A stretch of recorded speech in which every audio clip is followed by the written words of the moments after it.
Yesus dibuat menjadi Allah bagi orang jahat, angkatan jahat. Anda loncat tuh, Anda menuduh Allah sebagai pembohong. Tenang, ketika Anda mengatakan Allah itu sebagai pembohong, salam satu Tuhan. Para sahabat, dukung semua ya channel Lensa News Muslim. Di like, di subscribe, di share sebanyak mungkin, untuk supaya mencegah sahabat-sahabat kita di luar sana tidak terpengaruh terhadap pemurtadan. Kalaupun Yesus disebut Tuhan di sana, ya, kalau kita maksakan kata kurios itu atau Mark itu adalah Tuhan, oke. Tapi Yesus mengatakan di dalam Yohanes 10, nomor 34, 35, 36, siapapun yang diserahi tugas untuk menyampaikan firman Tuhan, maka dia boleh disebut sebagai Tuhan. Sebagaimana kita baca Yohanes 10 ayat berapa, Bang? 34 sampai 36. Sebagaimana Musa juga disebut Tuhan di Keluaran 7 nomor 1. Gitu. Ayat 3 ayat berapa, Bang? 30 berapa? Oke, saya baca ya, Bang ya. 36. Ya. Oke. Ya, 34 sampai 36. Kata Yesus kepada mereka, "Tidakkah ada tertulis dalam kitab Taurat kamu, Aku telah berfirman." Yesus Allah, Cok. Ya, Yesus berkata ya, kata Yesus kepada mereka, "Tidakkah ada tertulis dalam kitab Taurat kamu," di Tauratnya ya, "Aku telah berfirman." Yesus berfirman ya. Nah, oke, dia mengaku dirinya Allah. Kamu adalah Allah, ya kan? Iya kan? Iya toh? Silakan. Orang-orang di dalam Taurat itu, di dalam masanya Musa kan sudah mengatakan ya kan, kamu adalah Allah.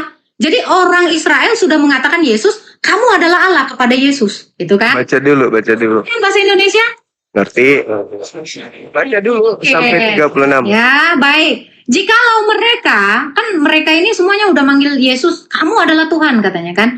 Jikalau mereka kepada siapa ya? Jikalau mereka kepada siapakah firman itu disampaikan? Ya kan? Disebutkan apa? Disebut Allah, sedang kitab suci tidak dapat dibatalkan. Masihkah kamu berkata kepada Dia yang dikuduskan oleh Bapa dan yang telah diutus ke dalam dunia, engkau menghujat Allah? Paham gak tuh? Masihkah kalian, jadi Yesus menjelaskan di sini ya, masihkah kamu bilang aku menghujat Allah? Karena apa? Aku adalah Allah kamu. Tadi kan kamu bilang Israel. Bukan begitu maksudnya. Jadi orang Yahudi, ini ayat. Orang Yahudi itu. Ini. Saya ngajarin situ barusan kok. Jadi saya ajarin gini, Bang. Saya ulang lagi ya, teman-teman. Saya boleh saya menjelaskan sedikit, nanti disangka boleh. Bagaimana kamu menjelaskan kitab saya? Kamu memang tahu kitab saya? Ya ngerti dong. Oke, silakan. Saya dengar dulu. Silakan. Jadi gini. Silakan. Ketika Yesus ingin dilempari batu, kata orang-orang Yahudi di situ, bukan karena engkau melakukan mujizat sehingga kami ingin melempari kamu batu, tetapi kamu hanya seorang manusia, lalu kamu menyamakan dirimu dengan Bapa. Yesus jawab tuh, lu aneh, bukankah di dalam kitab Tauratmu dikatakan siapapun yang diserahi tugas untuk menyampaikan firman, siapapun. Nggak ada tulisan kayak gitu. Baca lagi. Abang nambahin. Baca lagi. Oh alah, Bang, denger ya. Diserahi tugas lagi ya. Ayat 34 ya. Kata Yesus kepada mereka, ya kan? Tidakkah ada tertulis dalam Taurat, Aku telah berfirman. Kan Yesus ini mengaku Allah. Di Taurat itu Elohim, kan Yesus. Loh, ini kan aku katanya, Bang. Iya, Yesus sedang mengutip Taurat. Alamak, gimana sih? Ya, oke. Dia mengutip Taurat. Dikatakan apa? Aku, ini kan? Aku ya Elohim kan? di situ. Tidakkah ada tertulis dalam kitab Taurat, Aku telah berfirman. Loh, ini Yesus sendiri yang ngomong. Dia mengutip Taurat. Alamak. Iya. Abang tahu nggak kenapa dia mengutip Taurat? Iya, karena dirinya. Oh, bukan karena di Taurat. Oke, karena di Taurat lanjutkan ya, Bang ya. Lanjutkan ya. Oke, lanjutkan ya. Nih Abang nih baca Alkitab nggak ngerti dia. Iya. Kan? Tidakkah ada tertulis dalam kitab Taurat, aku telah berfirman, ya kan? Aku telah berfirman, ya. Kamu adalah Allah. Ngerti nggak? Iya, Tuhan Apa? mengutus Musa sebagai Allah bagi Oke. Firaun. Lu mana ada di sini? Siapapun. Ini mana ada di dalam konteks Loh, ini, Bang? itu kan dia mengatakan, bukankah dalam kitab Tauratmu dikatakan Tuhan berfirman, aku mengutus engkau. Bang, kita mengutus di sini, Bang. Loh, baca lagi. Di mana dikatakan mengutus? Baca, Oke, ya. baca lagi. Jikalau, oke. Kata Yesus kepada mereka, tidakkah ada tertulis dalam kitab Taurat kamu, aku telah berfirman, kamu adalah Allah. Jikalau mereka, ya, jikalau mereka kepada siapakah firman itu disampaikan, disebut Allah, Sebut di mana Allah. dikatakan mengutus. Nabi Musa diutus.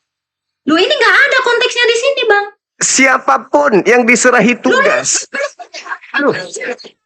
Sesuatu Loh. yang tidak Coba. dibahas. Itu ungkapan Yesus mengutip Taurat, siapapun yang diserahi Oke, tugas di Taurat menyampaikan mana? Di firman. Taurat mana? Kalau Keluaran Abang 7. tadi mau menjelaskan. Keluaran 7 nomor 1. Ini tentang Keluaran 7, Bang. Kita baca. Oke, match lagi ya. Teman-teman, kita jangan kalah dong. Match lagi dong. Keluaran 7 Oke. nomor 1. Keluaran 7, kita baca. Oke. Pada waktu itu, yang mana, Bang? Ayat 1. Ya. Berfirmanlah Tuhan Allah kepada Musa. Ya kan? Lihat, aku mengangkat engkau sebagai Allah bagi Fir'aun. Dan Harun abangmu menjadi seperti nabimu. Terus, Itu Terus jawabannya. Jawaban Itulah yang apa? dikutip. Jawaban apa? Itulah yang dikutip Yesus. Kenapa kau menuduh aku menyamakan diriku sebagai Gak Allah? ada, bukan itu, bukan ini, Bang. Iya dah. Sedangkan di dalam kitab Oh, Taurat dari mana? tertulis. Bang, tunggu Tadi dulu Musa ya. Kita diutus jujur sebagai ya, apa? Bang. Tadi Musa Kita diutus jujur ya, sebagai Bang. apa? Kan kepada Fir'aun, Bang. Sejak kapan Iya. Musa dikatakan Allah kepada Israel? Lah itu tadi itu apa? Oke, saya jelasin ya, Bang. Sekarang ya. Musa diutus untuk menyampaikan firman atau tidak? Sabar, Bang. Sabar, Bang. Saya jelasin ya, Dipelintir Bang. dalilnya. Enggak, Tahan dia. melintir, Bang. Saya nggak akan melintir, Bang. Itu Musa diutus Dikatakan sebagai apa? Musa diutus sebagai apa dulu? sebagai Allah kepada Fir'aun, bukan kepada Israel. Kata siapa? Kata siapa kepada Israel? Kata siapa? Kan tadi dalilnya Bang, siapa yang diutus, siapa yang Ma, diutus jangan menyampaikan bohong. firman. itu Kan sebagai kepada Allah Israel, kepada Fir'aun, Bang. Saya kepada baca siapa lagi. saja? Siapa Abang yang udah diserahi panik, tugas? Bukan Abang dong. udah Situ, panik. situ yang Makanya, panik. kan? Intinya Nggak adalah jelas. siapa yang diutus oleh Tuhan menyampaikan firman, maka dia disebut Allah. Titik. Mau Bang, diutus ke Fir'aun, saya baca lagi mau ya. dia diutus ke Sodom Saya baca lagi mau ya, diutus Bang. kepada Israel. Abang kelihatan banget paniknya, Bang. Enggak, saya memberikan pengertian sama saudara. Bang, saya nggak suka kayak gini loh, Bang. Abang jangan Saya panik, kasih loh. pengertian. Kan Yesus Nggak usah, mengatakan, Bang, dengar ya, saya baca ya. Berfirmanlah Tuhan kepada Musa, lihat, aku mengangkat engkau sebagai Mengangkat. Allah bagi sebagai Fir'aun. Allah. Bagi Diangkat. Fir'aun, Bang. Diangkat. Yahudi. Diangkat sebagai apa? Sebagai Allah bagi bagi berarti- Fir'aun, Abang. Dengar. Jadi Musa itu diutus. Allahnya Fir'aun. Musa diutus. Musa Abang nggak suka gitu diutus. lah. Musa diutus sebagai Allah bagi Fir'aun. Yesus diutus sebagai Allah bagi kaumnya Bani Israel. Sama-sama Allah kan? Mana ayatnya? Mana ayatnya? Mana? Loh. Tadi Yesus yang mengatakan kan? Yesus yang mengatakan. Yesus Siapa Ulang. yang diserahi tugas?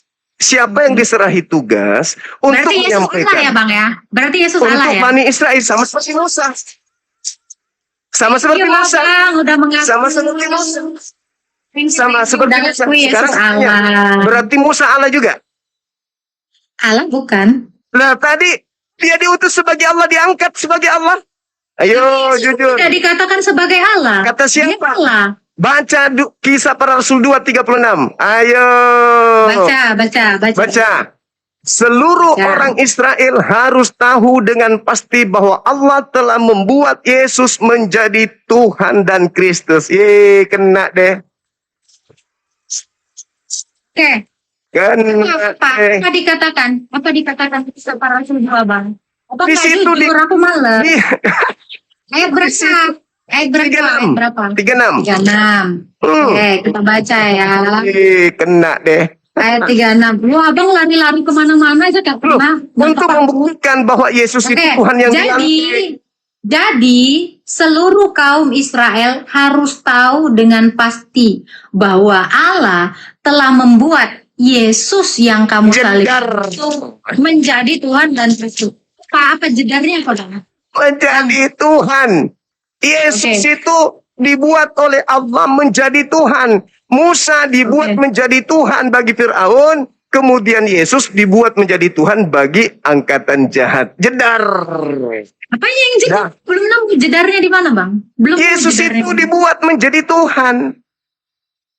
Yesus Sebagaimana itu, Musa, sebagaimana dengar ya, Musa Bang, nih. Saya dibuat menjadi baca lagi Tuhan. ya. Dengerin, Bang, dengerin. Nah, saya jelasin. Jadi seluruh kaum Israel harus tahu dengan pasti bahwa Allah telah membuat Yesus yang kamu salibkan itu Menjadi Tuhan dan Kristus. Apa dia jedarnya? dibuat menjadi Tuhan. Sebagaimana Tuhan membuat Musa menjadi Tuhan bagi Fir'aun.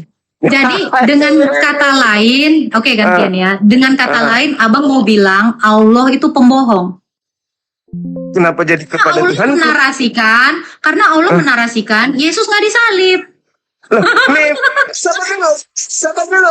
Jangan ke situ. Jangan ke situ dulu. Jangan ke situ. Woi, Bang, Sabar, tapi sabar. Anda bohong. Sabar. Jangan panik dong. Enggak. Kan saya. Ya, Tadi panik dong, Abang. sabar dulu. Tadi yang dijadikan menjadi Tuhan di situ siapa? Nabi Isa atau pengganti Nabi Isa? Ayo. Memangnya Abang kira? Baik, saya jawab ya. Tadi yang disalib itu Nabi Isa atau penggantinya? Kena Sejak lagi. kapan digantikan? Loh, tadi Anda Isa membawa digantikan Allah. sama Tadi siapa? Anda membawa Allah. Di mana Kalau Anda Allah membawa mengatakan ada Allah, ganti? Boleh, tunjukkan. Kalau Anda Tunjukkan kalau ada ayatnya di Quran ada pengganti Isa. Boleh. Silakan. Anda membawa Allah. Ya udah, bagus. Kalau bagus. Anda membawa Allah dan mengatakan Allah pembohong, tadi kan Allah mengatakan Abang bilang Al-Quran. kan tadi pengganti. Mana penggantinya? Mana Nabi Isa tidak disalib. Tetapi yang disalib yang diserupakan. Ganti. Mana? Yang diserupakan. Surah berapa ada penggantinya? Yang diserupakan. Al-Quran surah Isa ayat 157. Mereka tidak menyalib Nabi Isa, melainkan yang mereka salib adalah yang diserupakan. Quran surah berapa, Bang? Quran surah berapa, Bang? Saya cek loh, Bang. Markus 16 QS berapa? nomor 12. QS berapa tadi, Bang? QS tadi. Di situ dikatakan mereka. Abang mah lompat-lompat mulu. Udah selesai kita ya. Udah selesai. Yang pertama, Jangan, Yesus Bang. bukan Tuhan. Surah Kembali berapa, dulu. Bang? Jangan terlalu jauh. Surah berapa? Kembali dulu. Bang. Kembali dulu. Jangan Ya, kemana-mana. Sorry, Jangan gue mute ya di kemana-mana. sini ya. Nggak ada yang denger ya. Jangan Dengar ya, Bang kemana-mana. ya. Saya Teman-teman, tadi jujur saya juga, buka ayat yang Abang bawa. saya juga, sama. Saya juga mute di sini, ya kan? Tadi pertama, saudara mengatakan bahwa Yesus itu adalah Tuhan. Anda membawa Yohanes 13:13. Ternyata Yesus menerangkan Tuhan yang dimaksud sama seperti Musa sebagai penyampai firman. Di situ Anda sudah keok.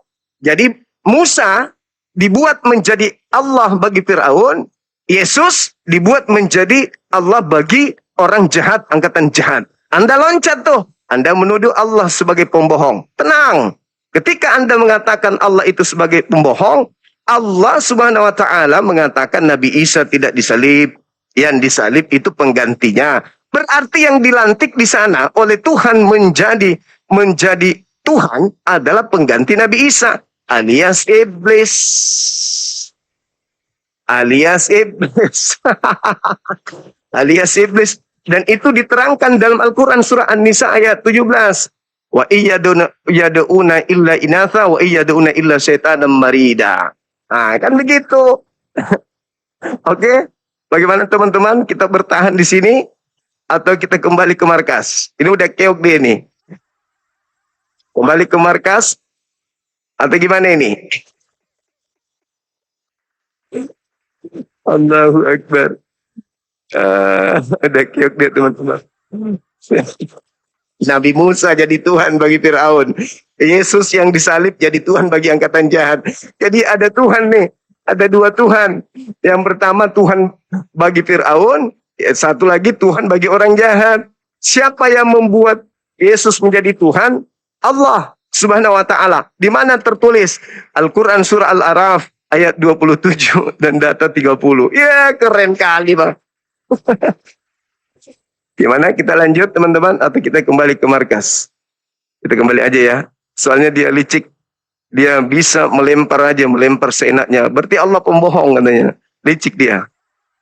Padahal yang dimaksud di sana itu adalah Yesus yang mereka salib, bukan Nabi Isa. Nah, iblis ini dijadikan Tuhan kepada mereka.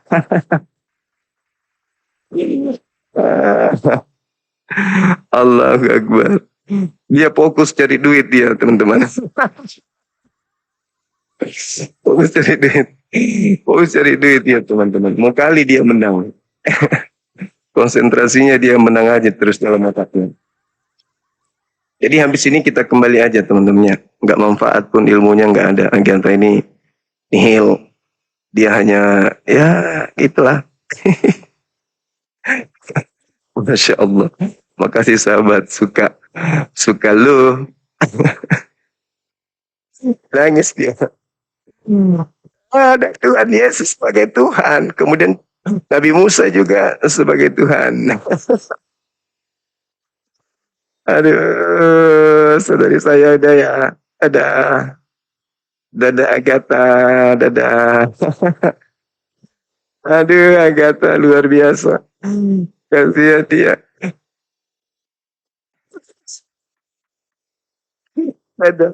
Dada.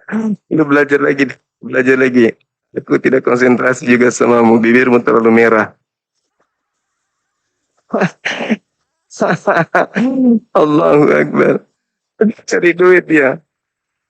Allahu Akbar, Masya Allah. Jadi saya terangkan lagi bagi teman-teman yang tadi belum nyimak dari awal. Ya, dia pintar. Dia pintarnya kenapa? Dia selalu melempar ke Al-Quran. Tema yang saya sajikan penyesat. Karena itu adalah dua arah. Al-Quran surah An-Nisa ayat 117. Surah Al-Araf ayat 27 dan 30. Dua arah ya. Yang mereka sembah adalah inasa. Inazan itu orang yang sudah mati. Itu sebagian ulama mentafsirkan inasan itu bisa diterjemahkan orang yang sudah mati gitu. Nah, lalu kemudian si Agatha mengiyakan, ayo, saya mengambil Matius 24 nomor 4 nomor 5 bahwa penyesat itu adalah memakai nama Yesus Kristus. Saya katakan kalianlah itu, menolak dia. Kenapa kalian menuhankan? Pertanyaan saya, karena dia adalah Tuhan sekaligus manusia. Kata dia gitu. Di mana Yesus mengaku Tuhan? Dia ngambil dalil yang sangat lemah. Yohanes 13:13. Rupa-rupanya di situ sebagai Tuhan dalam arti kata sama seperti Nabi Musa sebagai penyampai firman. Itu fakta real. Kita semua tahu kok bahwa Yesus tidak berkata-kata dari dirinya sendiri. Yohanes 12:48-49. Apa yang dikatakan adalah apa yang diperintahkan oleh Bapa untuk dia katakan. Perkataan yang kau dengar dari aku bukan dari aku tetapi dari Bapa yang telah mengutus aku. Dia sebagai penyampai firman. Yohanes 3 nomor 34, siapapun yang diserahi tugas menyampaikan firman maka roh Tuhan tidak terbatas pada dirinya. Berarti dia adalah penyampai firman. Sama seperti Musa. Kita kasih dalil. Keluaran 7 nomor 1. Musa dibuat menjadi Allah, menjadi Tuhan, menjadi Tuhan bagi Fir'aun. Yesus nih, bukan Nabi Isa. Tapi Yesus yang mereka sembah itu menjadi Tuhan bagi angkatan jahat. Jelas dalilnya di dalam KPR 2 nomor 36. Yang saya herankan, loncatan berpikirnya begitu error, jadi Allah itu pembohong. Hubungannya coba. Apa hubungannya Allah pembohong dengan KPR 236? Bukankah yang ada di sana yang mereka salib itu bukan Nabi Isa? Bukan Nabi Isa. Yang mereka salib itu bukan Nabi Isa. Ya tahu? Bukan Nabi Isa. Tetapi adalah yang mengganti Nabi Isa. Nah, Al-Quran mengatakan, wa makaru wa makarallah. Siapa suruh lu menyalib, maka kau dihukum dengan hukuman itu. Dibuatlah kemudian iblis sebagai Tuhanmu. Al-Quran, surah Al-Araf, ayat 27 dan 30. Dibuat yang mereka salib pengganti Nabi Isa menjadi junjungannya. Makanya nanti di akhirat, wa idza husyiran nasu kanu lahum ada. Apa yang mereka sembah, yang mereka kira Nabi Isa, yang mereka kira Yesus, anak Maria, itu akan menjadi musuhnya. Muncullah Matius 7, 22, 23. Yesus mengusir mereka. Jadi Al-Quran menjelaskan, Bible-nya yang membenarkan. Apa yang benar di dalam Al-Quran, ternyata diiakan di Bible-nya. Begitu saudara-saudaraku sekalian. Kenapa saya tidak mau perpanjang lebar, berlama-lama di sana? Karena nanti begitu lagi. Begitu dia KO, di-mute lagi kita. Sakit hati kita kan? Mending kita berhenti. Kita mau menjelaskan, orang sana nggak mau mendengar. Nah, mending kita hentikan dengan dia. Gitu. Yang penting kita sudah permalukan. Halo, selamat siang. Yo, selamat siang. Iya. Wah. Tambah kurus aja orang ini ya. Makan apa? Bulut listrik. Wah. Bagus juga namanya. Dr. Jackie. Dokter dari ini ya, Harvard. Dari Harvard itu, Bang. Oh gitu. Kapan wisudanya? Besok.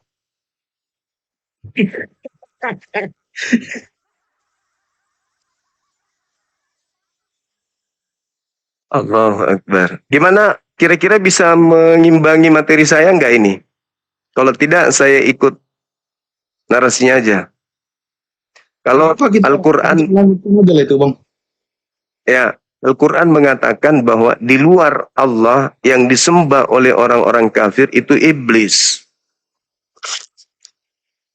Ini Al-Quran yang menarasikan begitu. Dan saya melihat di Bible. Ternyata yang kalian sembah ini memang bintang timur, Bang. Sedangkan bintang timur di dalam kitabnya Yahudi itu iblis. Berarti benarlah Al-Quran. Al-Quran saya mengatakan yang mereka sembah itu tidak lain adalah inasan, orang mati. Wa iyada'una illa syaitanam marida. Yang mereka sembah adalah iblis yang durhaka, yang terkutuk. Dan ternyata kitabnya Yahudi, bintang timur itu iblis. Dan Yesus mengatakan waspada kepada iblis yang datang memakai namaku. Ada yang memakai nama Yesus bintang timur di Wahyu 22 nomor 16. Itu gimana itu? Kok Al-Quran saya kok benar kali? Wahyu apa tuh? 22:16.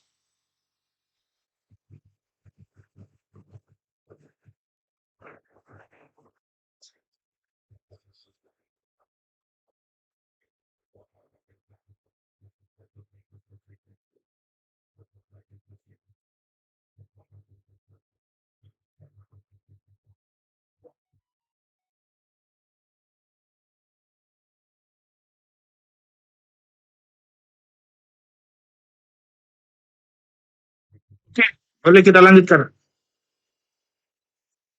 Ya, silakan ditanggapi. Kita ambil An-Nisa dulu ya, surat An-Nisa ya. Jadi An-Nisa ini dijelaskan oleh Allah Subhanahu wa taala. An-Nisa 1:17 bunyinya adalah mereka tidak menyembah selain Dia kecuali berhala dan mereka juga tidak menyembah kecuali setan yang durhaka. Jadi perspektifnya Allah Subhanahu wa taala ini bahwasan orang-orang yang menyembah kepada Tuhan mereka itu mereka tidak menyembah kepada Allah, tetapi menurut Allah orang-orang ini menyembah kepada setan. Ini perspektifnya Allah. Nah, kalau saya mengatakan boleh saja setiap agama itu Tuhannya itu mempunyai klaim bahwasan agama yang lain atau orang-orang yang tidak menyembah kepada Tuhan yang tertulis dalam kitabnya tersebut itu adalah penyembah-penyembah berhala. Itu boleh, saya katakan. Di dalam Alkitab juga demikian. Dia itu menyinggung bahwasan jangan engkau menyembah kepada berhala-berhala dan jangan engkau menyembah kepada Allah-Allah yang lain. Jadi ini adalah klaim dua kitab, yaitu Al-Quran dan Alkitab. Nah, versi dua kitab ini mengklaim bahwasan jangan menyembah kepada Tuhan-Tuhan yang lain. Karena Tuhan yang benar hanya ada di dalam kitab tersebut. Nah, ini yang dikonfirmasikan oleh Allah Subhanahu wa taala di dalam An-Nisa 17 ya, 117. Nah, sekarang kita akan mengkaji tentang bintang timur. Oke. Bintang timur ini kan salah terjemahan. Jadi terjemahan di barat itu mereka mempunyai perspektif yang berbeda.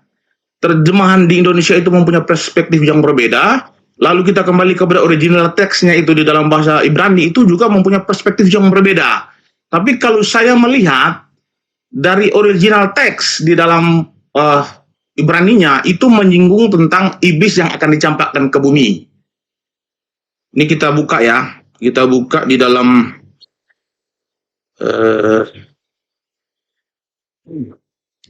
kita buka di dalam Yesaya ya. Yesaya 14 ayat 12. Nah, perspektif perjanjian lama yang berbunyi original teks yaitu kalimatnya adalah Hillel.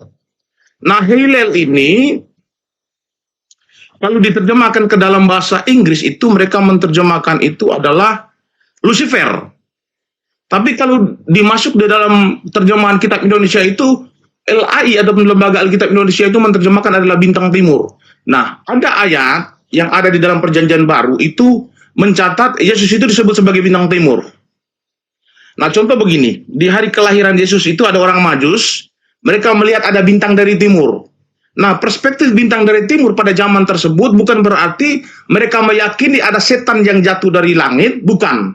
Tetapi perspektif bintang timur pada masa itu bahwasan akan ada lahir seorang penguasa yang baru. Ini perspektif bintang timur di dalam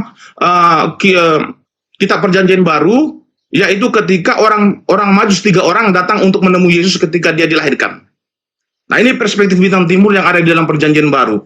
Nah, demikian juga saya akan mengkorelasikan dengan di dalam Wahyu tadi, bahwasan perspektif di dalam Wahyu itu bukan berarti Yesus itu disematkan sebagai bintang timur ataupun Hillel, ataupun diterjemahkan sebagai Lucifer, tetapi bintang timur yang ada di dalam Wahyu itu terkorelasi dengan di dalam kitab Lukas. Bahwasan Yesus di situ bukan bintang timur, tetapi bintang timur yang dimaksud itu adalah akan datang ataupun lahir seorang penguasa yang baru. Nah, inilah versi bintang timur dari perjanjian baru dan perjanjian lama. Itu yang bisa saya jelaskan, Bang Juma. Oke, baik. Jadi sebenarnya kitab Yesaya ini itu berdiri sendiri tanpa ada kemudian pencocok-cocokan dengan kitab setelahnya. Dalam hal ini kitab Wahyu. Tapi kitab Wahyu yang ditulis tidak menutup kemungkinan itu dituliskan, ya bisa jadi tidak ada dari pihak pemilik kitab Yesaya terlebih dahulu untuk mencocokkan data yang ada di kitab Wahyu ini. Seketika tertulis dengan sendirinya oleh penulisnya. Dan pengakuan Yesus di situ jelas, dia mengaku bintang timur. Enggak bisa tidak. Coba dicek bahasa Yunaninya, benar nggak tuh bintang timur yang diakui di situ? Artinya bahwa ketika ada Hillel, bahasa Ibrani bintang timur, dan itu diindikasikan sebagai Lucifer, Yesus mengiyakan memang akan ada datang penyesat memakai namanya.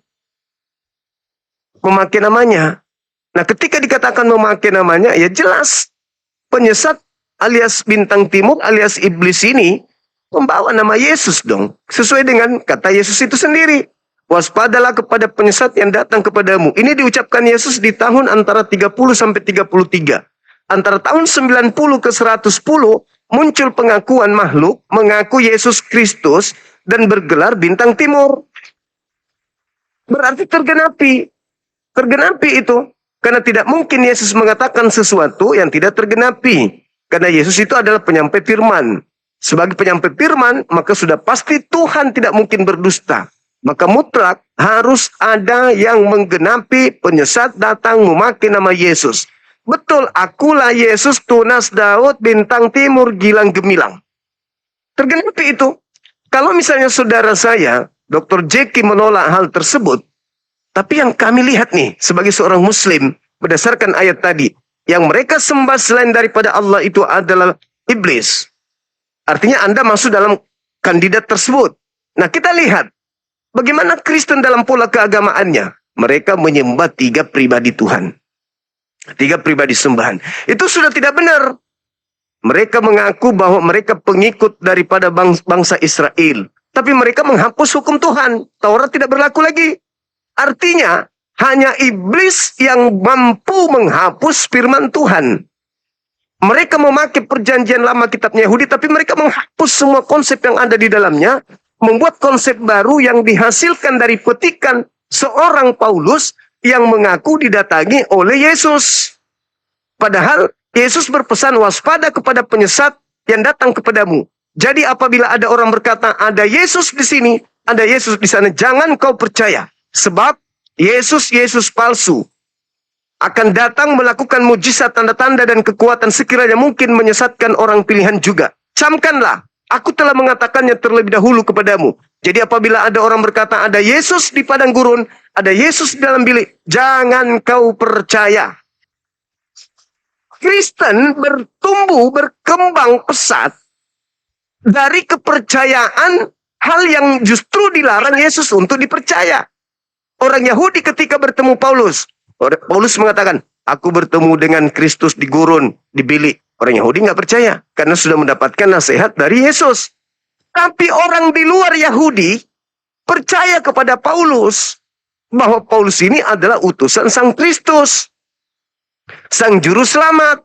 Maka orang-orang Barat percaya kepada pengajaran Paulus. Kenapa? Karena Yesus hanya berpesan kepada Yahudi. Yesus tidak berpesan kepada non-Yahudi supaya waspada kepada Kristus. Nah, itulah yang terjadi hari ini. Bagaimana kemudian orang-orang di luar Yahudi justru percaya akan bangkitnya seorang Kristus dari kubur. Sedangkan orang Yahudi sampai hari ini nggak percaya. Nah, sampai detik ini, Al-Quran belum tergoyahkan ketika dikatakan bahwasanya yang mereka sembah, orang-orang kafir sembah adalah inazan, orang mati. Orang mati, iblis yang durhaka, iblis yang terkutuk. Itu fakta real. Melihat dari sudut pandang penyembahan terhadap Tuhan yang diajarkan oleh Abraham, Ismail, Ishak, Yakub, dan juga yang diajarkan Musa, Harun, Daud, Salomo, dan Yesus, sama sekali tidak sama seperti sembahan saudara-saudara kami di gereja hari ini. Itu berbeda. Maka segala-galanya tergenapi. Itu real, itu fakta. Begitu saudaraku. Ini semakin gemuk ini abang ini, saudara saya ini karena melanggar hukum Taurat, makan segala-galanya. Gara-gara menghalalkan hukum Taurat ini. Nah, itulah maksudku. Oke Bang Juma, kita akan mengkaji selanjutnya ya. Jadi di sini Bang Juma mencoba mengkorelasikan antara di dalam perjanjian lama, yaitu Yesaya 14 ayat 12. Lalu Bang Juma mencoba mengkorelasikan di dalam Wahyu 22. Wahyu 22 ayat 13. Nah, saya sudah mengatakan tadi kepada Bang Juma, di dalam perjanjian lama itu, di dalam kitab Yesaya itu, di situ konteks ayat itu berbicara tentang kejatuhan daripada iblis.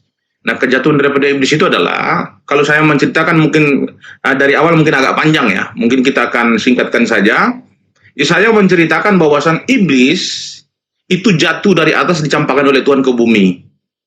Nah, tapi bintang timur yang ada di dalam perjanjian baru itu perspektifnya sudah berbeda, tidak sama. Perspektif bintang timur yang ada di dalam perjanjian baru itu adalah kedatangan ataupun lahirnya seorang penguasa baru di dunia. Makanya orang-orang Majusi itu, saya harus ulangi lagi penjelasan supaya Bang Juma paham ya. Makanya orang Majusi itu pada saat Yesus lahir itu mereka melihat ada bintang timur.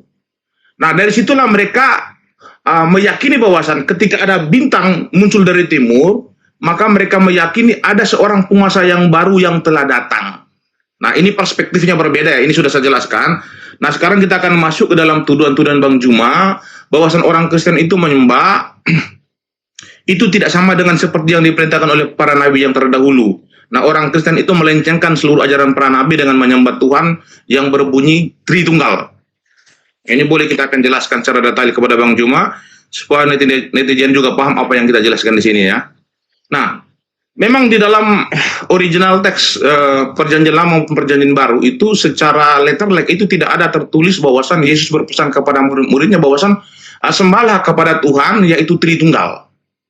Tetapi Yesus itu memberikan gambaran kepada murid-muridnya di dalam Matius 8 ayat 19-20 bahwasan beritakanlah Injil, pergilah dan baptislah dalam nama Bapa, Anak dan Roh Kudus, jadikanlah semua bangsa muridku. Aku menyertai kamu sampai kepada akhir zaman. Nah, gambaran inilah, makanya dengan gambaran seperti inilah yang membuat bapak-bapak gereja itu mereka mencoba menafsirkan kira-kira apa yang disampaikan oleh Yesus ini, tujuannya apa, sehingga dia berpesan bahwasan Bapa, Putra, dan Roh Kudus. Nah, ternyata dalam kajian mereka di tahun 325 itu, Putra itu ternyata sematan kepada firman-Nya Tuhan. Bapa ini adalah sematnya kepada Sang Pencipta, Roh Kudus ini ternyata disematkan kepada hakikatnya Tuhan. Maka secara tafsiran mereka, bahwasan Tuhan itu adalah esa, hakikatnya adalah roh, tetapi memiliki sifat yang namanya firman. Dan firman ini melekat di dalam roh Tuhan tersebut. Nah, makanya ini disebut sebagai Tritunggal, bukan berarti kami menyembah tiga Tuhan, tetapi kami menyembah Tuhan yang satu, tetapi memiliki sifat-sifat seperti firman-Nya. Nah, ini yang saya jelaskan kepada Bang Juma ya.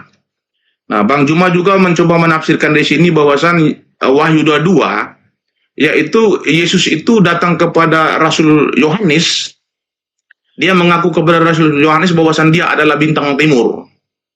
Maka Bang Juma mengatakan bahwasan di dalam Wahyu 22 ini bukanlah Yesus yang sebenarnya yang ada di dalam 4 Injil kanonik, tetapi di sini adalah Lucifer ataupun iblis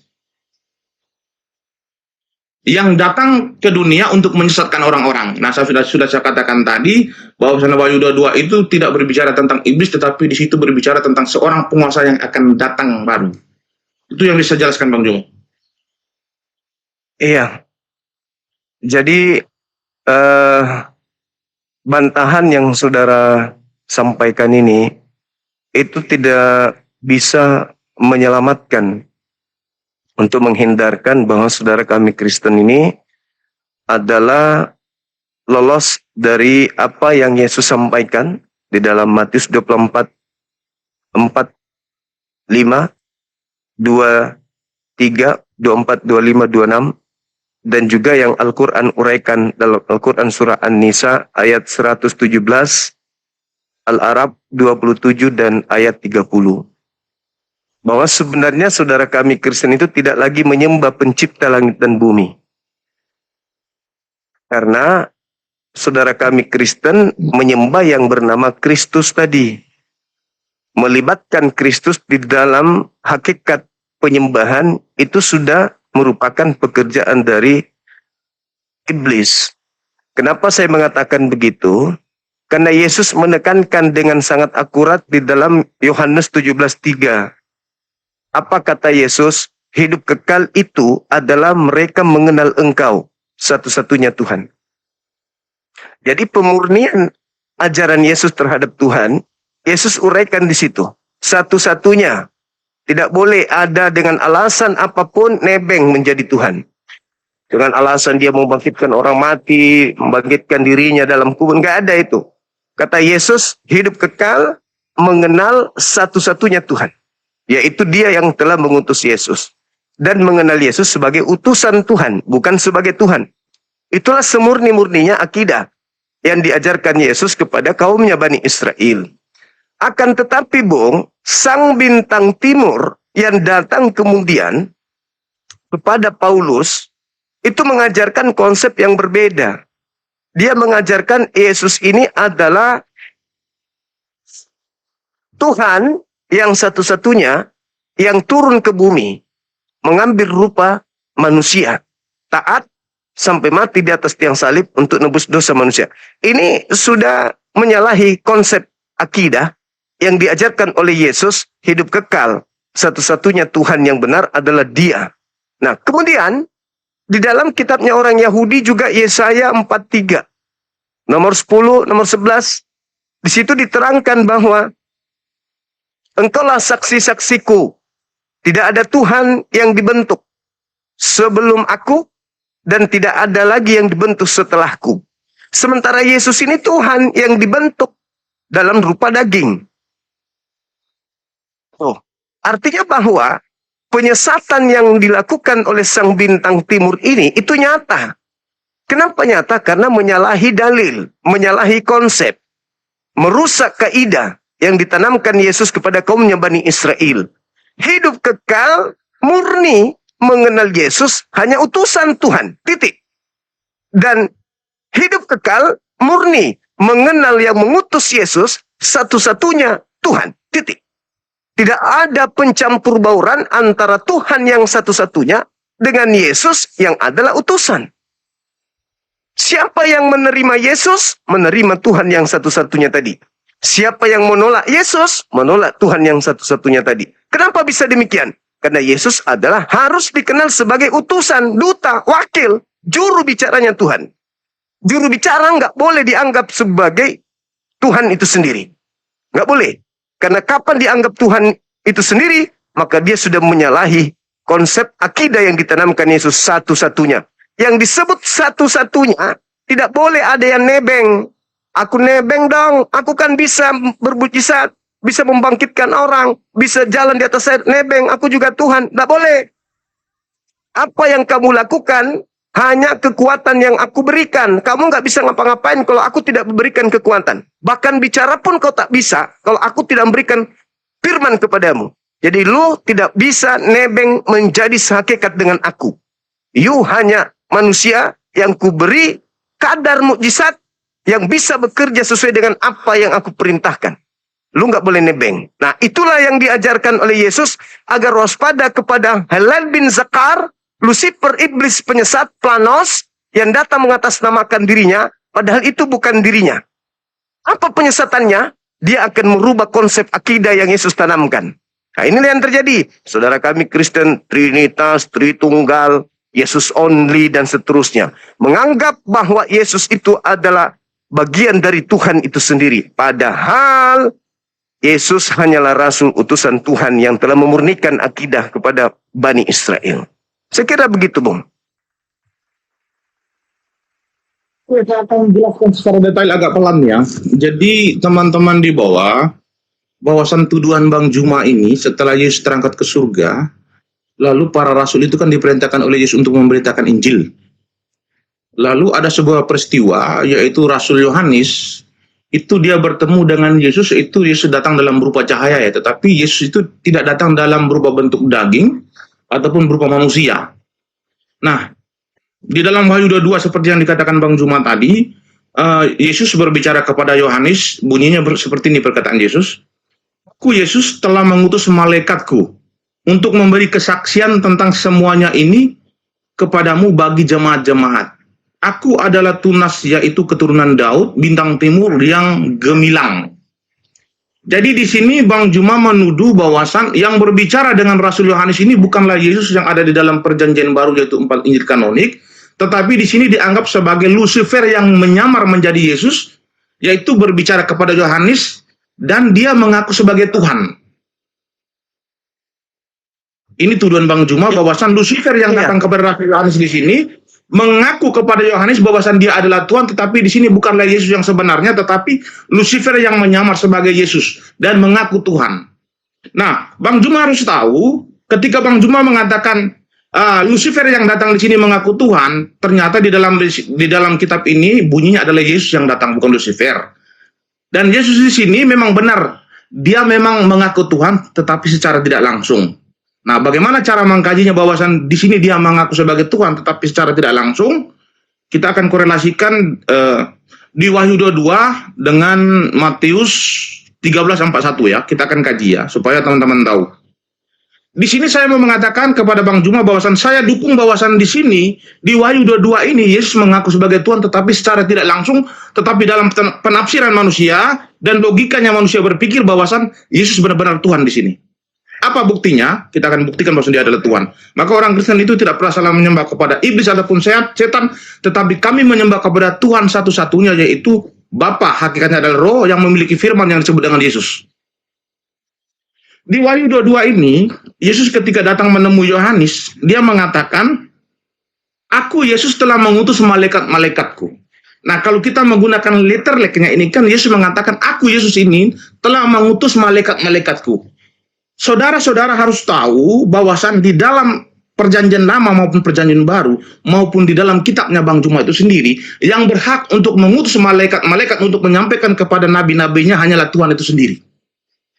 Di sini Yesus bisa mengutus malaikat-malaikat, maka logika berpikir Yesus adalah Tuhan itu sendiri. Tidak mungkin dia adalah nabi. Maka orang Kristen tidak pernah salah menyembah kepada Yesus karena dia adalah Tuhan. Alasannya karena dia bisa mengutus malaikat, maka dia adalah Tuhan. Nah, ayat ini terkorelasi ketika Yesus masih berada di bumi dalam pengajarannya. Dia juga berkata kepada murid-muridnya di dalam Matius 13:41, apa bunyinya di sini?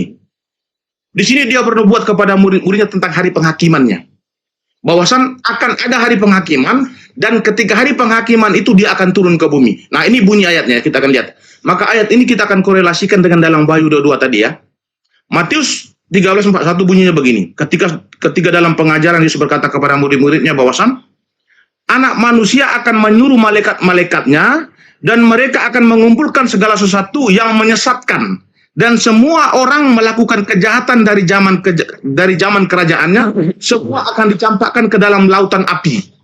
Nah, di sini Yesus mengklaim bahwasan dia di hari penghakiman nanti dia akan mengutus malaikat-malaikatnya untuk mengadili orang yang berbuat jahat ataupun tidak jahat. Maka di sini saya memastikan ketika Yesus bisa mengutus malaikat-malaikatnya untuk mengadili manusia, yang bisa mengutus malaikat untuk mengadili manusia hanyalah Tuhan. Maka di sini Bang Juma sudah membantu saya untuk bisa menjelaskan bahwa Yesus adalah Tuhan karena dia bisa mengutus malaikat. Nah, Bang Juma coba jelaskan kepada saya, nabi mana yang ada di dalam perjanjian lama maupun perjanjian baru maupun di dalam Al-Quran bisa mengutus malaikat untuk mengadili manusia, mereka berbuat dosa ataupun tidak? Silakan. Baik. Jadi kalau kita berbicara mengenai perspektif secara menyeluruh terkait Yesus, Yesus itu lebih awal harus dipercayai dulu bahwa dia adalah duta Tuhan, seperti yang saya sampaikan tadi polanya. Nah, hal ini kita nggak bisa membiaskan pola yang diajarkan Yesus kepada Bani Israel tentang dirinya. Satu di antara beberapa kaitan adalah, aku tidak berkata-kata dari diriku sendiri.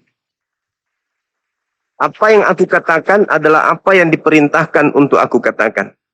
Jadi kalau hanya sebatas perkataan utusan, Nabi Muhammad jauh lebih hebat. Karena dari lisan Nabi Muhammad selalu mengatakan bahwasanya akulah Tuhan langit dan bumi yang telah menciptakan dan seterusnya yang akan memasukkan manusia ke dalam api neraka jahanam. Dan seperti Nabi Muhammad itu Tuhan yang lebih hebat daripada Yesus. Tapi bukan itu polanya. Nabi Muhammad, Nabi Musa, Nabi Daud, Yesus, duta-duta Tuhan yang berbicara tentang Tuhan. Firman yang kau dengar dari aku bukan dari aku, Yohanes 14:24, tetapi dari Bapa yang telah mengutus aku. Yohanes 12, 48, 49, 50, aku tidak dapat berkata-kata dari diriku sendiri. Aku berkata-kata sesuai dengan apa yang diperintahkan Bapa untuk aku katakan dan aku sampaikan, dan perkataan itu adalah hidup yang kekal. Jadi kita nggak bisa berbangga diri dan memperbodoh diri kemudian dengan ucapan-ucapan Yesus seperti itu, karena dia adalah wakil Tuhan. Sebagai wakil Tuhan, sekalipun dia naik ke langit, lalu berkata di tengah-tengah langit kepada seluruh makhluk, wahai seluruh manusia, aku ini adalah Tuhan, sembahlah aku, akulah pencipta langit dan bumi. Orang yang memahami konsep kerangka pengajaran Yesus kepada kaumnya, tidak akan mendudukkan Yesus itu sebagai pengganti kemuliaan Tuhan yang sesungguhnya. Satu hal pelajaran bagi saudara saya, Dr. Jackie. Coba Anda lihat di dalam Wahyu 12, nomor 7 khususnya.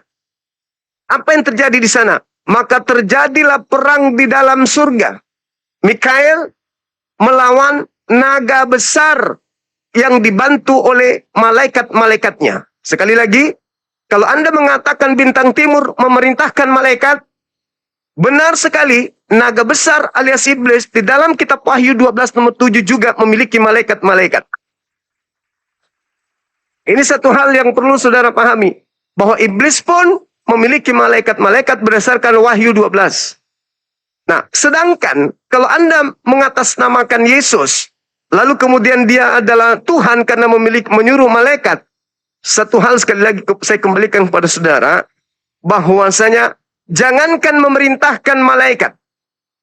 Yesus itu ada sampai pada level sebagai hakim. Kalau kita telah lebih dalam lagi, apa yang diuraikan oleh Yesus dalam Yohanes 12, dia sebagai hakim dan penetapan dia sebagai hakim itulah menentukan hidup kekal seseorang.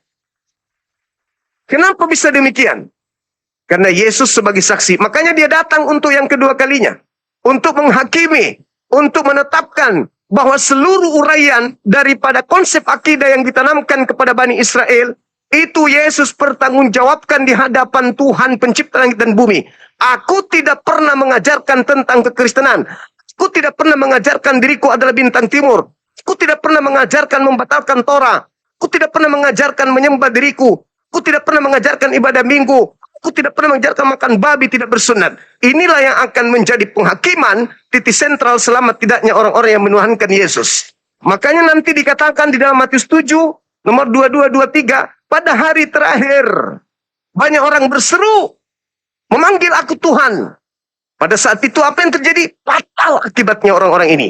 Meskipun dia mengatakan, kami bermujizat, bernubuat mengusir setan. Fatal akibatnya. Kenapa? Matius 13:50, orang yang melakukan kejahatan dilemparkan ke dalam api neraka yang menyala-nyala. Jadi Yesus turun menjadi hakim. Manusia tidak dibiarkan menjadi yatim. Turun dia menjadi hakim untuk yang kedua kalinya. Akan menagih dan menakar kemampuan orang Kristen untuk mempertanggungjawabkan imannya di hadapan Yesus. Ketika Yesus menjadi hakim, adakah aku mengajarkan kalian menuhankan aku? Menggantikan kemuliaan Sang Bapa yang telah mengutusku dengan aku menjadi Tuhan sehakikat dengannya? Adakah aku mengajarkan orang-orang masuk ke gereja? Adakah aku mengajarkan orang-orang ibadah minggu? Ada. Tidak ada. Maka Anda pantas untuk masuk ke dalam neraka.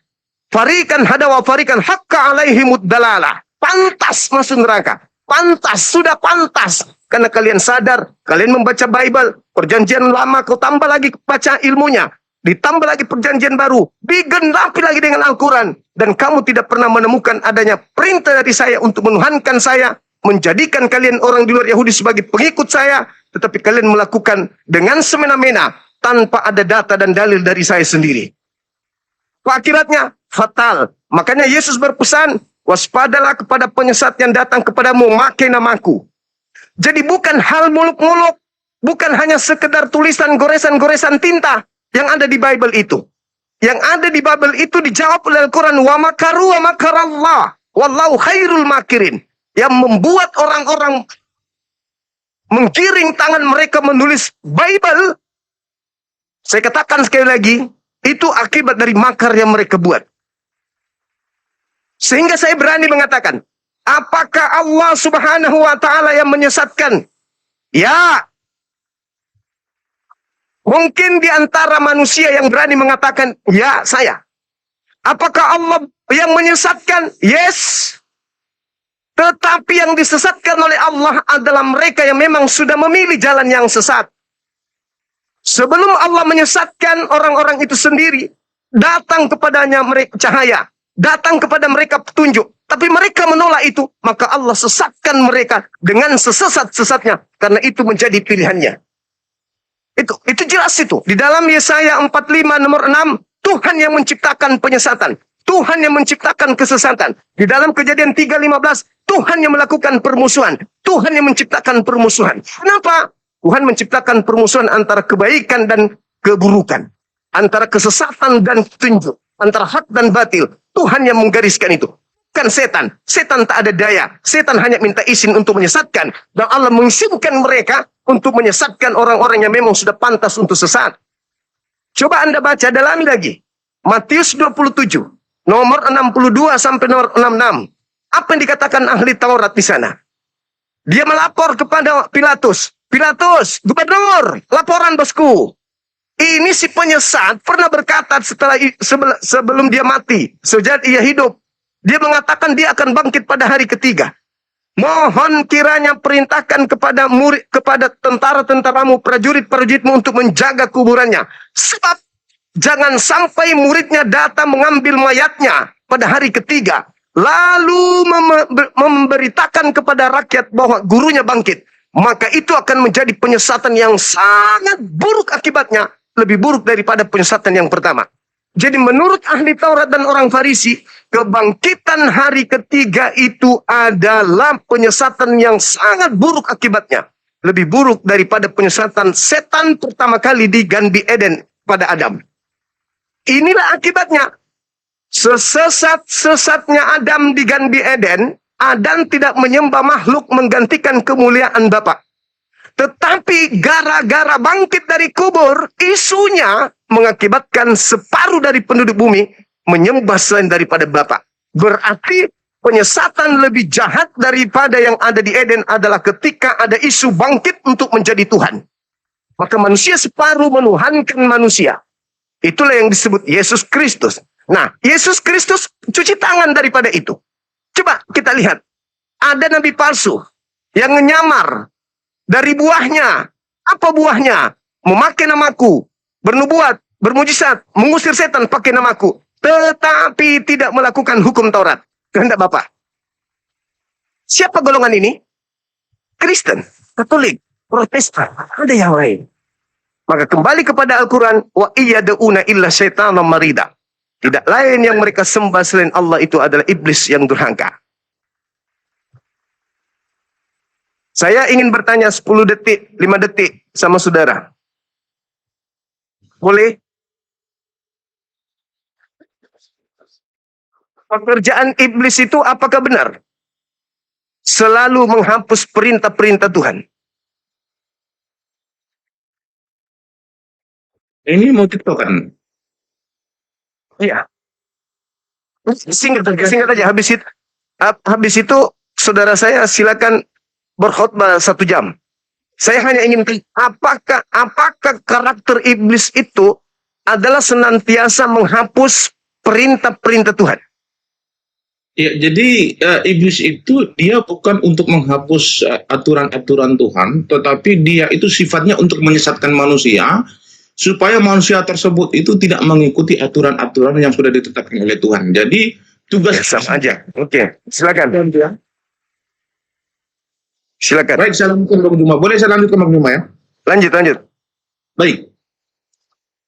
Teman-teman, kalian dengar baik-baik ya. Saya sudah bertanya kepada Bang Juma, tunjukkan kepada saya bahwasan di dalam perjanjian lama maupun perjanjian baru ataupun Al-Quran yang diimani oleh Bang Juma, buktikan kepada saya bahwasan dan nabi yang diutus oleh Tuhan itu bisa menghakimi manusia dan dia bisa menjadi hakim yang adil. Itu yang pertama. Yang kedua, tunjukkan kepada saya, ada nggak nabi-nabi di dalam Alkitab maupun Al-Quran yang bisa mengutus malaikat-malaikatnya untuk mengadili manusia. Yang menjadi hakim yang adil itu hanyalah Tuhan. Tidak mungkin manusia menjadi hakim yang adil, karena hakim yang adil satu-satunya adalah Tuhan. Nah, di sini saya akan membuktikan kepada saudara-saudaraku yang terkasih di dalam nama Tuhan Yesus, bahwasan Yesus adalah Tuhan yang benar. Kita melihat dari perbuatan-perbuatannya inilah, maka kita kaji, dia adalah Tuhan, bagi yang berotak waras. Jadi bagi orang yang punya akal dan logika, ketika mereka mengkaji Alkitab, mereka akan tahu Yesus itu siapa. Tetapi bagi orang yang menolak ketuhanan Yesus, maka mereka menafsirkan Yesus bukanlah Tuhan. Nah, di sini kan kita akan buktikan dulu ya. Di sini kita mencoba di sini kita akan mencoba mengkaji berkaitan tentang sifatnya Yesus dengan sifatnya Tuhan ya. Di dalam Yesaya, kitab Yesaya ya. Di dalam kitab Yesaya berapa tadi bentar. Dulu pas saya di dalam Mazmur. Nah, di dalam Mazmur 7 ayat 11, Tuhan berbicara kepada Daud, klaim Tuhan bahwasan Tuhan adalah hakim yang adil. Nah, kita coba lihat di dalam Al-Quran ya. Di dalam Al-Quran juga demikian.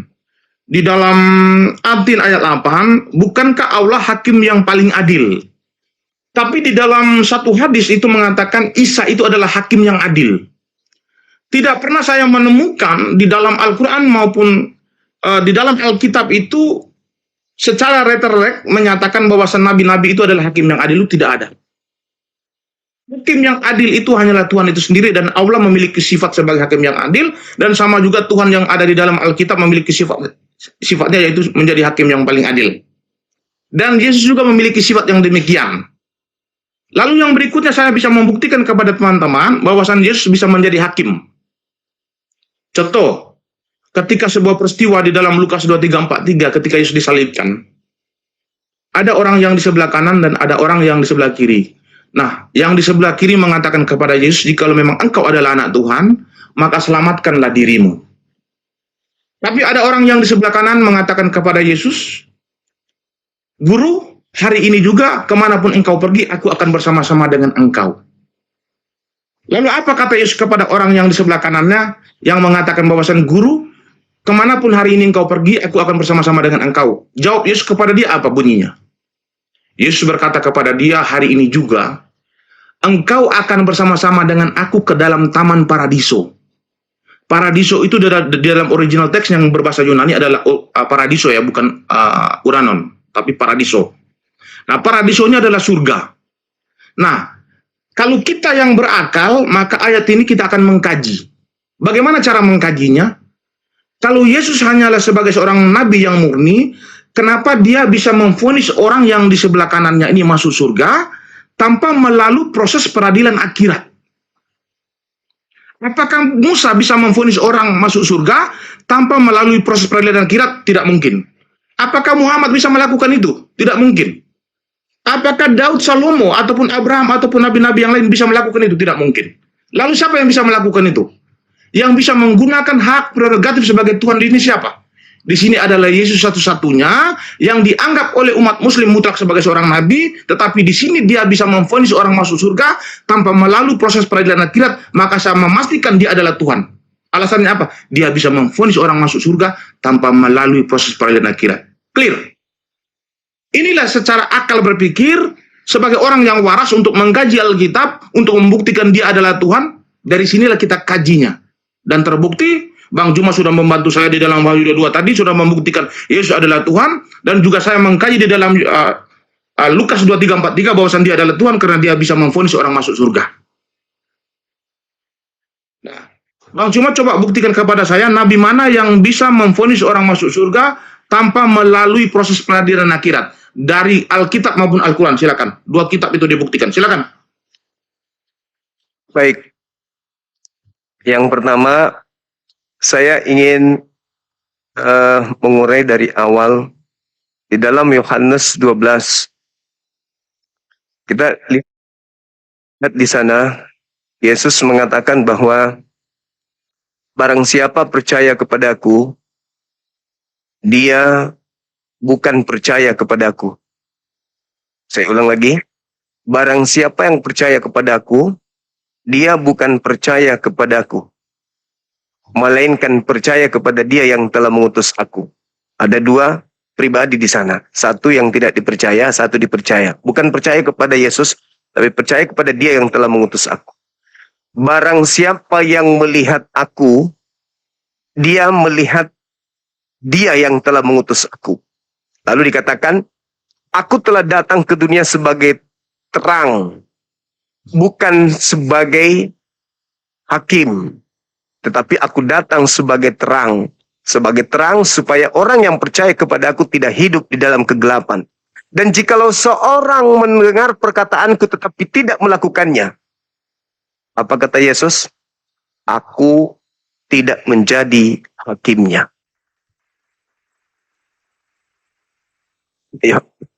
Yohanes 12 nomor 44 sampai 20, saya teruskan dulu. Yesus mengatakan, dan jikalau seorang tidak mendengar perkataanku, jika seseorang mendengar perkataanku tapi tidak melakukannya, aku tidak menjadi hakimnya, sebab aku datang bukan untuk menghakimi dunia, melainkan untuk menyelamatkannya. Jadi siapa yang menjadi hakim? Bapak Elohim. Saya teruskan dalilnya. Kenapa Bapak Elohim? Barang siapa yang menolak aku dan tidak mendengarkan firmanku, tidak menerima firmanku, dia sudah ada hakimnya, yaitu firman yang telah aku katakan kepada mereka. Firman yang telah aku katakan kepada mereka. Firman yang telah aku katakan kepada mereka itulah yang akan menjadi hakim. Dan firman yang aku katakan kepada mereka bukan dari aku, tetapi dari Bapa yang telah mengutus aku. Dialah yang akan menjadi hakimnya di akhir zaman. Dialah, Bapalah, sang pemilik firman yang telah aku sampaikan. Itulah yang akan menjadi hakimnya di akhir zaman. Kenapa aku terlibat? Karena aku yang menjadi saksi. Aku yang menjadi saksi. Aku yang mempersaksikan. Aku yang mempernyatakan firman Bapa itu kepada mereka. Maka aku yang harus menjadi filter. Mana yang aku katakan dan yang mereka lakukan. Mana yang tidak aku katakan dan yang mereka lakukan. Kenapa kemudian Nabi Musa tidak menjadi hakim? Kenapa Nabi Abraham enggak? Kenapa Nabi Muhammad tidak? Kenapa harus Nabi Isa? Kenapa harus Yesus? Karena satu-satunya utusan Tuhan yang diselewengkan ajarannya oleh umatnya sendiri hanya Nabi Isa, hanya Yesus. Nabi Muhammad mau jadi hakim seperti apa Nabi Muhammad? Nabi Muhammad hanya mengatakan, jaminlah aku 6 perkara, maka aku akan jamin engkau surga. Bahkan Tuhan mengatakan jaminannya. Melalui Nabi Muhammad orang bisa diselamatkan. Jadi Nabi Muhammad mengembalikan kepada Allah, bukan mengembalikan kepada dirinya. Kenapa? Nabi Muhammad sudah menorehkan segala kebenaran. Kalau kamu ingin selamat, lakukan A, B, C, D, F, G, dan seterusnya. Kalau kau tidak ingin selamat, tinggalkan itu semua.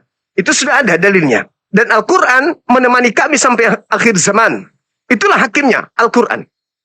Siapa yang mau selamat, lakukan Al-Quran. Siapa yang tidak mau selamat, tinggalkan Al-Quran. Itu hakimnya. Hakim yang dibawa oleh Nabi Muhammad itu adalah Al-Quran. Sama seperti Yesus. Hakim yang dibawa oleh Yesus adalah firman yang Yesus sampaikan. Maka Yesus mengatakan, barang siapa yang mendengarkan perkataanku dan tidak melakukannya, bukan aku yang menjadi hakimnya. Tetapi firman yang telah aku katakan, firman itulah kelak yang akan menjadi hakimnya di akhir zaman. Terkait dengan pernyataan saudara, tidak ada hakim. Anda baca Yohanes 5. Apa yang dikatakan Yesus di sana, itu akan kita paham sekali data 45-nya. Apa kata Yesus? Jangan kamu menyangka bahwa aku akan menjadi hakimmu di hadapan Bapa. Jangan kamu menyangka bahwa aku akan mendakwa kamu di hadapan Bapa. Bukan aku yang akan mendakwa kamu di hadapan Bapa, tetapi Musa di mana engkau menoreh pengharapan kepadanya. Itu Bung. Jadi Yesus hanya menghakimi berdasarkan firman. Musa yang di mana dia pengikutnya menaruh harapan kepadanya juga menjadi hakim menurut Yesus kepada kaumnya. Yohanes 5 nomor 45. Lalu terkait dengan Al-Quran ketika saudara membawa data. Jadi kita harus membedakan antara ahkamul hakimin dan juga hakim yang tidak sama dengan hakim yang paling adil. Ketika dikatakan ahkamul hakimin, itu berbeda dengan ucapan yang Anda bawa tadi. Hakim yang adil. Hakim yang adil dengan hakim yang paling adil itu berbeda. Hakim yang adil itu adalah ketika dia datang sebagai hakim, dia mengatakan, aku tidak pernah mengajarkan kamu menuhankan aku. Tapi kamu menuhankan aku. Sedangkan aku mengatakan hidup kekal itu adalah mengenal dia satu-satunya Tuhan yang benar. Berarti yang menjadi penetapan nanti adalah firman yang pernah Yesus katakan kepada mereka. Firman itulah kelak yang akan menjadi hakimnya di akhir zaman. Makanya di Al-Quran, Nabi Isa berkata, ditanya oleh Allah. Di hari penghakiman Nabi Isa ditanya. Wa isqalallahu ya Isa bin Maryam. Berkatalah Allah kepada Nabi Isa, wahai Isa, apakah engkau yang mengajarkan orang-orang Kristen ini menuhankan dirimu selain daripada aku? Qala subhanaka ma yakunu li an aqula ma laysa li bihaqq. Maha suci ya Allah, aku tidak pernah mengatakan sesuatu yang bukan hakku untuk aku katakan. Yohanes 12 nomor 49-50. Firman yang kau dengar dari aku bukan dari aku. Itulah hakimmu, yaitu firman yang aku dengarkan dari Bapa. Firman itulah kelak yang akan menjadi hakimnya di akhir zaman. Ma qultu lahum illa ma amartani bi an ya'budullah rabbi wa rabbakum. Aku hanya mengatakan kepada mereka, sembahlah Allah, Tuhanku dan Tuhanmu. Yohanes 4 nomor 22. Aku menyembah, muridku menyembah apa yang kami kenal. Kalian menyembah apa yang tidak kalian kenal. Jadi Yesus mengajarkan menyembah kepada Bapa yang ada di langit dan tidak menyembah kepada apa yang diajarkan oleh saudara-saudara kami Kristen hari ini. Kenapa itu bisa terjadi? Karena itu tadi Al-Quran An-Nisa ayat 117.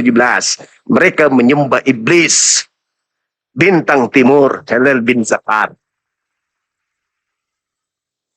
Jadi kata saudara kita tadi, Pak Dokter yang ganteng, bahwasanya iblis tidak menghapus firman Tuhan, tetapi iblis menyesatkan manusia agar meninggalkan firman Tuhan. Itulah yang terjadi. Kodong, kasihannya pada orang-orang Kristen yang meninggalkan hukum Tuhan Taurat menuju kepada hukum Helel bin Zakar yang diajarkan melalui nabinya, rasulnya Paulus in the gang. Itu yang terjadi. Oke Bang Juma, saya lanjutkan. Silakan. Aku pakai data semua ini Bang Juma. Bang Juma. Ya. Ini pakai data. Saya lanjutkan Bang Juma ya. Yo Ipuput. Jadi Bang Juma mengatakan begini, kita pelan-pelan aja supaya netizen di bawah pahami, khususnya Kristen ya. Jadi Bang Juma mengatakan yang akan menghakimi manusia ketika di hari penghakiman itu bukanlah Bapa tetapi Yesus. Bukanlah Yesus tetapi Bapa itu sendiri. Nah baik, kita buka di dalam Yohanes 5 ayat 22 ya. Tadi kan Bang Juma itu kan buka di dalam Yohanes 5 ayat 40 ke atas. Saya ngambil dua-duanya. 2-3 jangan dibaca. 2-3-nya nanti baca juga ya. Iya, nanti saya baca. Yohanes 5:22, Bapa tidak menghakimi siapapun. Ini dengar baik-baik ya. Jadi di hari penghakiman untuk mengadili orang masuk surga ataupun neraka itu, Bapa tidak menghakimi siapa-siapa. Lalu siapa yang akan menghakimi? Firman-Nya yang akan menghakimi. Siapa? Yesus. Yesus adalah firman Bapa itu. Jadi bukan Bapa yang menghakimi, dia sudah menyerahkan kepada firman-Nya, perkataannya diserahkan. Saya lanjutkan ya. Bapa tidak menghakimi siapapun, melainkan telah menyerahkan penghakiman itu seluruhnya kepada anak. Supaya semua orang menghormati anak sama seperti mereka menghormati Bapa. Barang siapa tidak menghormati anak, ia juga tidak menghormati Bapa yang mengutus dia. Jadi ayat ini sangat dijelaskan bahwasan Bapa itu tidak akan menghakimi orang dan tidak akan memvonis orang masuk surga ataupun neraka, melainkan dia menyerahkan kepada firman-Nya, perkataannya. Siapa? Perkataan ataupun kalamnya itu adalah Yesus itu sendiri. Maka Yesus itu disebut sebagai anak karena dia adalah firman-Nya Bapa itu sendiri. Dan firman itu kekal bersama-sama dengan Bapa, maka dalam kajian itu firman adalah Tuhan itu sendiri. Ini jawaban saya. Tetapi menjadi persoalan di sini, Bang Juma belum bisa menjawab berkaitan saya menanyakan nabi mana yang ada di dalam Al-Quran dan Alkitab yang bisa memvonis orang masuk surga tanpa melalui proses peradilan akhirat. Ini satu poin pertanyaan. Kalau memang Bang Juma tidak mau menjawab, boleh dilewatkan saja. Tapi kalau Bang Juma tidak bisa menjawabnya, maka di sini buktinya bahwasan Yesus adalah Tuhan. Nah, sekarang saya akan lanjutkan lagi pertanyaan yang berikutnya. Berkaitan tentang kesamaan antara Yesus dan Allah. Yang tidak ada kesamaan dengan nabi-nabi yang lain. Saya akan buktikan dari sudut pandang Al-Quran maupun Alkitab ya. Jadi di sini ada kesamaan antara Yesus dengan Allah. Dan sifat ini tidak dimiliki oleh nabi-nabi yang lain selain Yesus dengan Allah. Saya lanjutkan lagi. Kita buka ya. Isin dulu sebelum ke situ. Boleh baca yang tadi Yohanes 5 27 dan 30-nya aja. Habis itu khotbah lagi. Yohanes 5 2 berapa? 27 dan 30. 28 gak usah? Nggak usah 28-nya terlalu lama. Oke. Dan ia telah memberi kuasanya kepadanya untuk menghakimi, karena ia adalah anak manusia. Janganlah kamu, Nomor 30. Janganlah kamu heran akan hal itu, sebab akan tiba bahwa semua orang yang di dalam kuburan akan mendengarkan suaranya. Kita langsung ke 30-nya ya. Aku tidak dapat berbuat apa-apa dari diriku sendiri, aku menghakimi sesuai dengan apa yang aku dengar. Dan penghakimanku adil sebab aku Dan aku tidak mana tadi ya? Sebab aku Menurut tidak kehendakku. aku sendiri, melainkan kehendak Dia yang mengutus aku. Oke, udah selesai. Lanjut khotbahnya lagi. Ini berkaitan tentang kata utusan yang akan diberi wewenang untuk menghakimi manusia. Nanti saya akan jelaskan. Bagi Dr. Jeki itu Bang Juma tahu kan, seperti membalikkan telapak tangan tuh. Oke, saya lanjutkan lagi. Kan tinggal baca doang. Saya jelaskan Paham dulu. tidak paham netis, yang penting baca. Yang penting baca lah pokoknya, Pak Boy. Bagaimana? Saya akan jelaskan dulu berkaitan tentang utusan ini, baru saya akan lanjut ke pertanyaan tentang Al-Quran dan Alkitab ya. Jadi di sini Bapak menyerahkan penghakiman itu kepada utusannya. Siapa utusannya? Utusannya adalah firman-Nya, kalamnya. Kalamnya itu diutus ke bumi menjadi objek. Nah, ayat ini mana kira-kira? Ayat itu ada. Contoh begini, saya memberikan satu ayat ya. Di dalam konsep kekristenan itu, bahwasan Tuhan kami itu hakikatnya adalah roh. Di dalam roh tersebut memiliki kalam ataupun firman. Nah, perbedaan antara Islam dan Kristen itu, Allah Subhanahu wa Ta'ala tidak pernah mengutus firman-Nya ke bumi untuk berkomunikasi dengan nabi-nabinya. Tetapi Allah itu ketika melakukan karya keselamatan kepada manusia, Dia hanya mengutus malaikatnya, lalu malaikatnya itu menyampaikan kepada nabi-nabinya. Tetapi berbeda dengan Alkitab, Alkitab itu Tuhan kami bisa mengutus firman-Nya ke bumi. Ketika firman-Nya berada di bumi, firman itu menjadi objek pandangan. Nah, teman-teman harus tahu ya, firman yang tidak kelihatan itu ketika dia datang ke bumi, lalu di sini dia berbentuk menjadi objek pandangan. Nah, saya memberikan salah satu contoh begini, peristiwa Musa. Nah, peristiwa Musa itu di dalam Keluaran 3, Tuhan itu memanggil Musa, suara Tuhan itu dari dalam api. Ternyata ayat ini akan kita komparasikan dengan Yesaya 55 ayat 13. Ternyata Tuhan mengutus firman-Nya ke bumi dalam bentuk objek untuk berbicara dengan para nabi. Sama seperti ketika peristiwa Musa di dalam Keluaran 19, Tuhan memanggil Musa, Dia memerintahkan kepada Musa untuk menyampaikan kepada bangsa Israel, aku akan turun dalam berupa awan ataupun api, supaya maksud ketika aku berbicara dengan engkau, mereka senantiasa percaya kepada engkau untuk selama-lamanya. Dan terbukti 3 hari kemudian, firman itu turun menjadi objek awan ataupun api di situ. Nah, inilah perbedaan antara Islam dan Kristen. Tuhan kami bisa mengutus firman-Nya ke bumi, menjadi objek, lalu berbicara dengan nabi-nabinya. Di zaman Bunda Maria juga demikian, firman yang turun ke bumi menjadi objek manusia, lalu Dia mengajar seluruh manusia supaya mengikuti apa yang Dia perintahkan. Ini konsep kekristenan. Nah, kira-kira ayat pendukungnya mana? Ada. Di dalam Yesaya 55 ayat 11, kata Tuhan kepada Yesaya, firman-Ku yang kuutus, yang kuperintahkan, kembali lagi kepadaku tidak dengan sia-sia. Dia melakukan sesuai dengan apa yang aku kehendaki. Benar. Tuhan itu mengutus suaranya ke bumi dalam bentuk objek untuk berbicara dengan Musa. Setelah melakukan pembicaraan dengan Musa, Dia akan kembali lagi kepada hakikatnya. Firman itu di zaman Bunda Maria juga sama. Dia datang ke dunia dalam bentuk objek manusia. Lalu setelah Dia melakukan perbuatannya, Dia melakukan karya keselamatannya, maka firman itu akan kembali lagi seperti yang dikatakan Yesaya 55 ayat 11 tadi. Firman-Ku kembali kepadaku tidak dengan sia-sia. Dia melakukan sesuai dengan apa yang aku kehendaki. Ini ayat pendukungnya Bang Juma ya. Jadi ketika Bang Juma mempersoalkan Yesus adalah utusan, benar. Dia itu adalah firman Tuhan yang diutuskan Tuhan ke bumi untuk melakukan karya keselamatan. Setelah itu Dia akan kembali kepada hakikatnya. Nah, sekarang pertanyaan saya kepada Bang Juma nih. Satu pertanyaan lagi ya, Bang Juma. Di dalam Matius 16:27, bunyi ayatnya begini ya. Sebab anak manusia akan datang dalam kemuliaan Bapaknya, diiringi malaikat-malaikatnya. Pada waktu itu Ia akan membalas setiap orang menurut perbuatannya.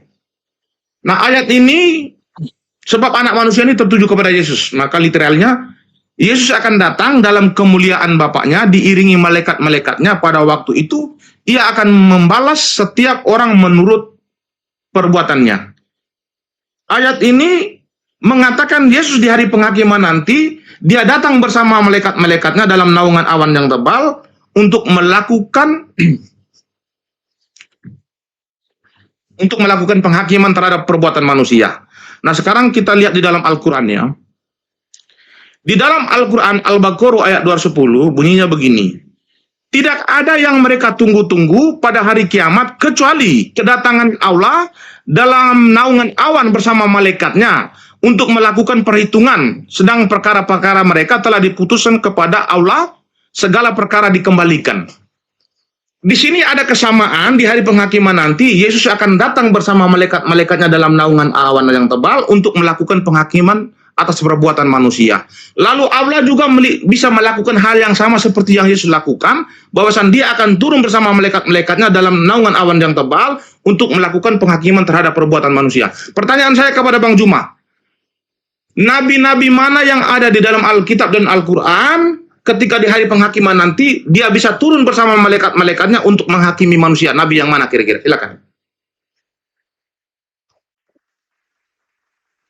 Jadi di Bible yang datang adalah Yesus dengan malaikatnya, sementara data yang Anda sajikan tadi Allah dan malaikatnya yang datang di Islam.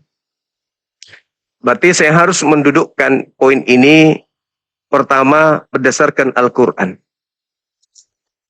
Dalam Al-Quran jelas ada teguran kepada ahli kitab agar tidak berlebih-lebihan dalam hal beragama.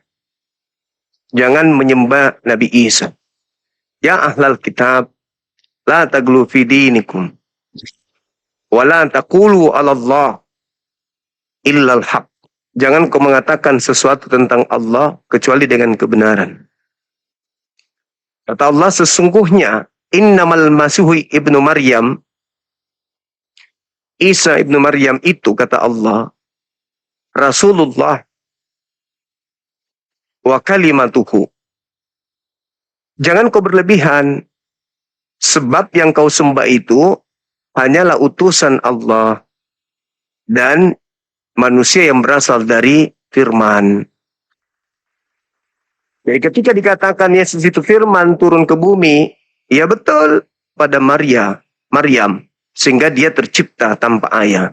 Itu. Nah, ketika nanti Anda mengatakan yang datang adalah Yesus, kan udah dijawab tadi sama Al-Quran, bahwa nanti di akhirat, di padang mahsyar, Nabi Isa disidang. Jadi Nabi Isa turun, disidang dia di hadapan orang-orang Kristen, menghakimi orang nanti. Apakah kau yang mengajarkan kumpulan manusia-manusia cupu ini, di antaranya si Dr. Jackie ini, untuk menuhankan dirimu? Nah, disitulah kemudian Yesus, Nabi Isa mengatakan tidak. Enyahlah daripadaku, kalian adalah pembuat kejahatan. Itu fakta, itu real. Jadi ketika nanti di padang mahsyar semua orang dikumpulkan, bukan cuma Nabi Isa, bukan cuma Yesus. Nabi Muhammad, Nabi Musa, seluruhnya akan berkumpul di padang mahsyar. Mulai dari manusia pertama sampai manusia terakhir, semuanya akan kumpul di situ. Semua akan kumpul.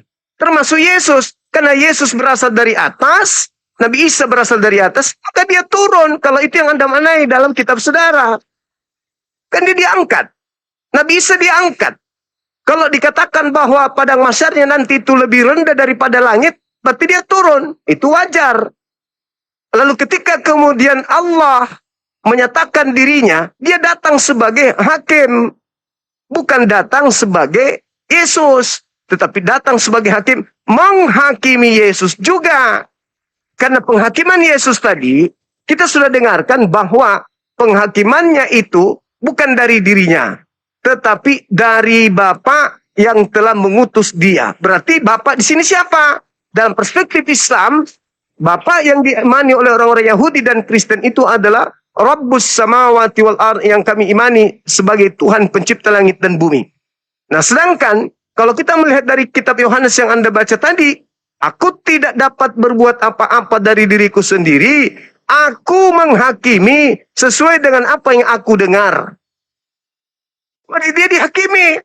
Mau dia datang dengan malaikat, dia datang dengan maci, dia datang dengan tulang, dia datang dengan lay-lay, dan itu nggak ada urusan. Yang pastinya pada hari perkumpulan penghimpunan seluruh manusia, Yesus juga hadir di situ.